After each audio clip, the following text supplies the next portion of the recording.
Let me tell you about Echoes. Shortly after moving from San Francisco to New York City, the then no-wave / lo-fi centric turned dance punk band The Rapture seemingly struck gold while playing a show early on in their time in New York. They met famed label owner, producer, and DJ James Murphy and fellow label owner Tim Goldsworthy, who had a great desire to work with the band on music. While dance-driven music wasn't their initial niche, the band eventually changed the tune of their horn after recording and releasing a song they had written during the move, House of Jealous Lovers, which was a pretty big success for them. During this time, they had also decided to reinterpret songs from their initial debut project, Mirror, along with fleshing out other ideas and songs that kind of expanded those ideas seen on House of Jealous Lovers. Following the recording, they had done a hell of a stretch of pre-rollout touring and single pushing, gaining a lot of traction overseas while also building relative hype in their home country. With the help of James and Tim, they pulled together an album that brought a lot of light and vibrancy to their initial sound, creating something much more in line with and helped propel the scene of rock at the time. I'm talking about their 2003 debut-ish record, Echoes. James Murphy is an interesting guy. You know, his blueprint is seemingly felt on a lot of projects that he dips his hand to, whether it's, you know, his LCD sound system stuff, obviously, because it's like a personal band to him. Reflector, the Arcade Fire record that he had a hand in, even though the band was toying with different sonic elements, James Murphy's touch is felt on a production standpoint and in tandem with some of the accompaniment. And Echoes is no different. But again, like the Arcade Fire project, this, while having things that sort of seem like James Murphy experimenting sonically with something that he would later flourish out more on LCD Sound System's debut, because this predates that record by a couple of years.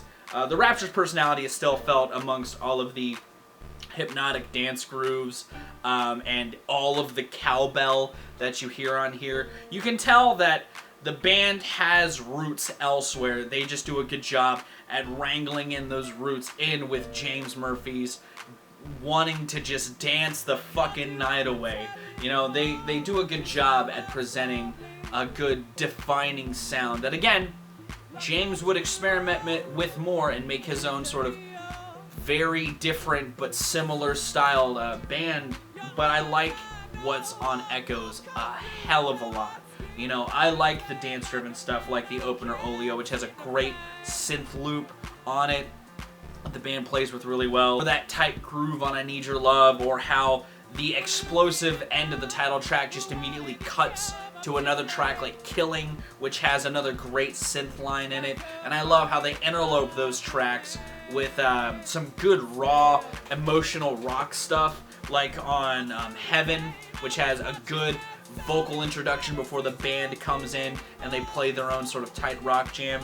Or the title track, as I've already said, has its explosive finish, but it is a great melding of that raw emotional rock with the dance-driven nature in a very different way. I love the bass on that track. I think it pops so incredibly well. It's got a great bass groove. The drummer also just fucking plays around with in his own sort of way. That song in general, one of my favorite rock songs of the 2000s.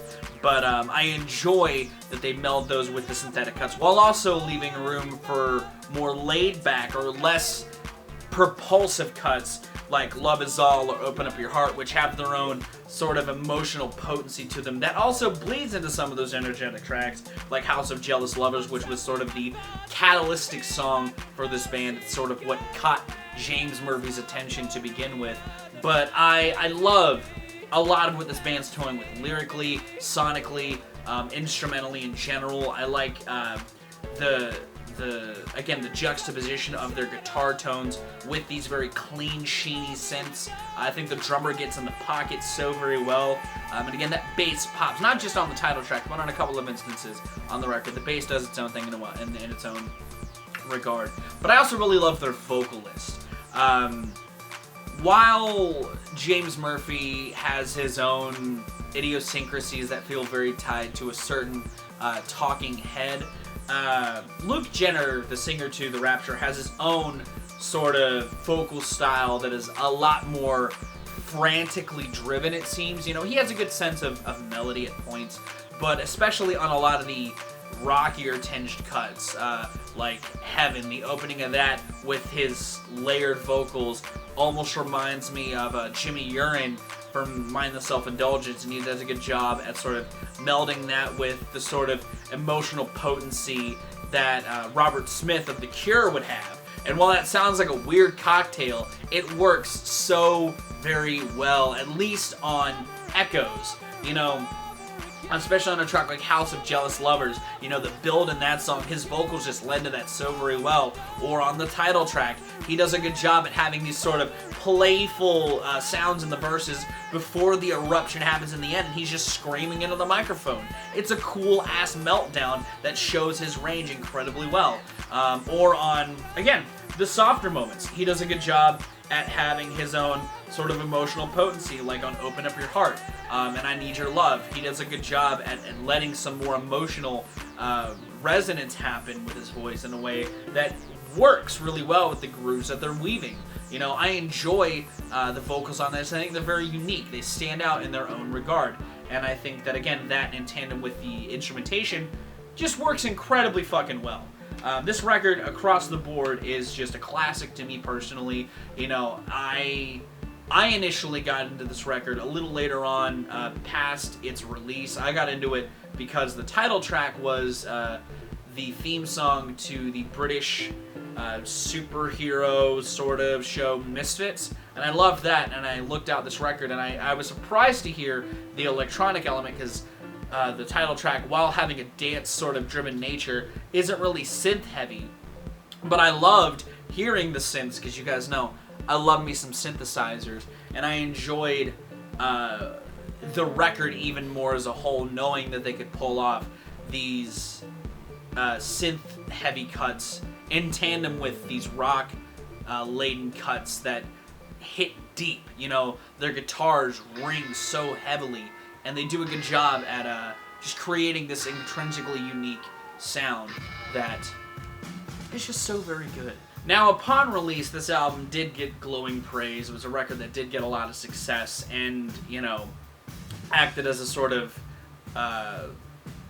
big showcase for the world of indie rock and dance punk, and kind of helped throttle sounds that were already kind of burgeoning in the New York scene from bands like The Strokes and Interpol in its own sort of way. And again, James Murphy on this project kind of melded with ideas that he would flourish out later on LCD Sound System in his own way, but I think that this record stands on its own lane, separate from a lot of that, and kind of just helps enhance the scene and direction that rock was going in the 2000s. This album itself, its songs were kind of all over the place. You know, like I said, I had heard the title track on Misfits every single time I watched an episode, and that's what caught my eye. But they had other songs. Like I said, House of Jealous Lovers was kind of the other big song from this and was used elsewhere. And I kind of wish this record was sort of talked about more. It's a record that I really enjoy, and as far as the pantheon of 2000s rock, which again, it's kind of it was a great decade for the genre in general, but I feel like this record is sort of swept under the radar amongst other bands from their area that garnered a lot of success. And it could be because the rest of the discography just didn't hit as hard. I don't know. This is the only record from this band that I have listened to. I haven't listened to the rest of the Rapture's catalog. I've wanted to out of morbid curiosity, but given the general reception to the rest of the discography, it sounds to me like they were a band that kind of had a great record and had diminishing returns each time. I could be wrong. They could actually have an incredible catalog.